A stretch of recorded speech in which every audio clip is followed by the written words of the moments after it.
So mga ka-vlog, ito ang topic natin ngayon tungkol sa creek dito sa Palati. Kung mapapansin nyo, malinis yung banda dun sa bandang dulo.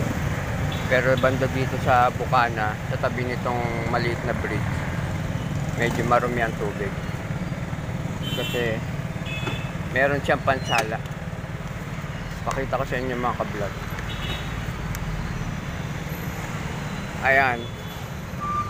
Sinasala niya yung mga dumi bago umagos din papunta sa ilog. Matalino talaga nag-design nito. Naisip nila na lagyan ng pansala para malinis ang dumadaloy na tubig. Masala ang mga dumi. Yung orange na yan ang barrier. Ito ang creek ng Pasig. Pinaganda yan ni Mayor. Kaya like, share, and follow para sumikat naman sa vlog na to.